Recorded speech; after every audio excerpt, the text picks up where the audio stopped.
2021년 IPO 시장 규모는 역대급이었다. IPO는 기업들이 거래소에 주식을 등록함으로써 자신들을 공개하는 전통적인 방법이었다. 그리고 지난해 IPO 시장에 몰려든 돈은 그 어느 때보다도 많았다. 하지만 12월이 되면서 뜨거웠던 IPO 시장의 열기는 이내 식었다. 고공행진하는 인플레이션, 금리 인상, 그리고 러시아의 우크라이나 침공으로 시장 변동성이 커진 탓이었다. 성장주에 대한 전반적인 매도세가 격해지며 IPO 당시 주목받았던 주식의 3분의 2는 상장 당시 주가를 밑돌게 된 것이다. 투자자들이 IPO 기업과 같은 위험 자산을 피했기 때문이었다. 전문가들은 단기간 내 분위기가 바뀌지 않으면 IPO 시장의 냉각 분위기가 2023년까지 이어질 수 있다고 우려한다. 2022년 한 해 동안 전통적인 IPO 시장의 금액 규모는 70억 달러에 불과하다. 통상적으로 올해를 제외한 다른 해 규모가 380억 달러 정도라는 것을 생각하면 그 감소치가 상당하다. 심지어 그보다 한 해 전인 2020년 한 해 동안 IPO한 기업의 규모는 무려 1,200억 달러에 달했다고 한다. 여러 주요 기업들 중 스트라이프 그리고 클라르나와 같은 핀테크 대기업이 2022년 기업 공개를 할 것으로 기대되었다. 물론 어디까지나 IPO 시장이 얼어붙고 이들의 기업 가치가 쪼그라들기 이전 얘기였다. 스웨덴 기업 클라르나뱅크 AB는 올해 가장 기대되는 IPO 중 하나였다. 하지만 클라르나는 화려한 데뷔를 하기보다 비용 절감을 위해 수백 명의 근로자를 해고하고 프라이빗 마켓에서 자금을 마련해야 했다. 450억 달러 이상이었던 밸류에이션이 약 6억 달러로 줄어들며 85%가 증발해버렸기 때문이다.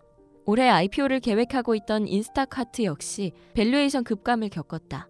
현재 가치는 기존보다 무려 70%나 쪼그라든 130억 달러로 책정된다.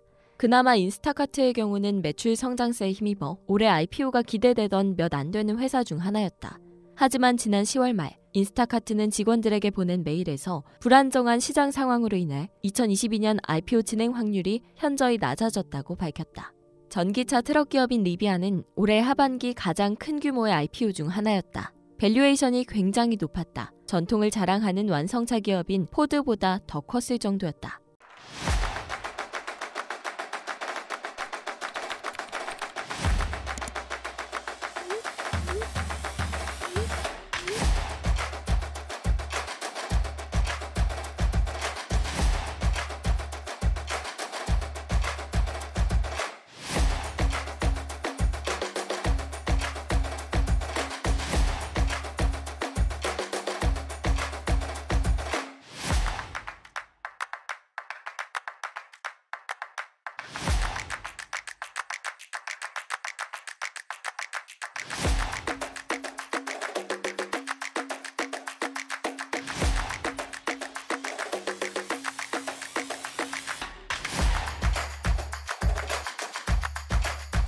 리비안의 주주들은 사측에 대한 소송을 제기하기에 이르렀다. 기업 가치를 정확하게 책정하지 않았다는 이유였다.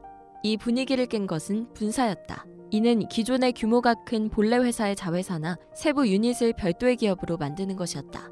인텔의 자율주행 분야 유닛이었던 모비라이가 그 한 예다.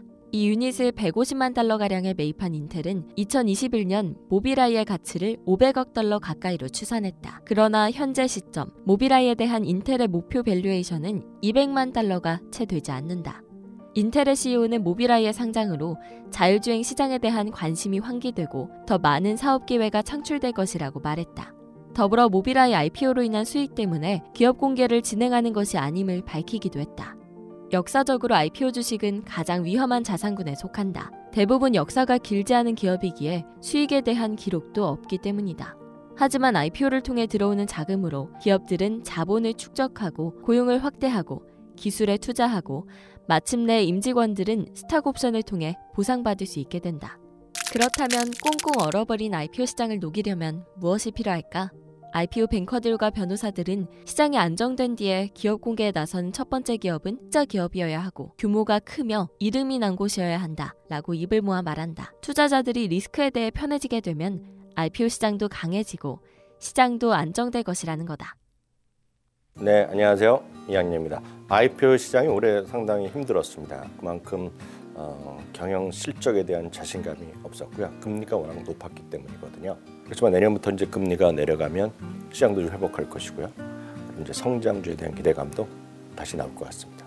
수많은 IPO 기업의 성장을 하기 위해서는 일단은 주시장에 특히 성장주가 일단은 시장이 살아나야 됩니다. 그렇지만 올해는 너무 안 좋았죠. 다만 내년에는 이제 금리가 조금씩 고점 대비 좀 하락하는 모습으로 하반기 언제부터인가는 보일 가능성이 있고요. 그럼 이제 성장주가 다시 오랫동안의 침몰 깨고 반등할 가능성이 있습니다. 그런 추세가 이어지면 이제는 새로운 주식을 찾고자 하는 심리가 수많은 투자자들 사이에 생겨납니다. 특히 벤처 투자자들도 마찬가지고요. 그러면 이제 아직은 아니지만 먼 훗날에 꿈과 희망을 보는 그런 기업들이 이제 상장의 어떤 그 문을 노크하게 됩니다. 그렇게 되면 이제 IPO 시장이 올해의 침체에서 벗어나 내년 하반기 이후부터는 좀 회복되지 않을까 하는 생각을 할 수 있겠습니다.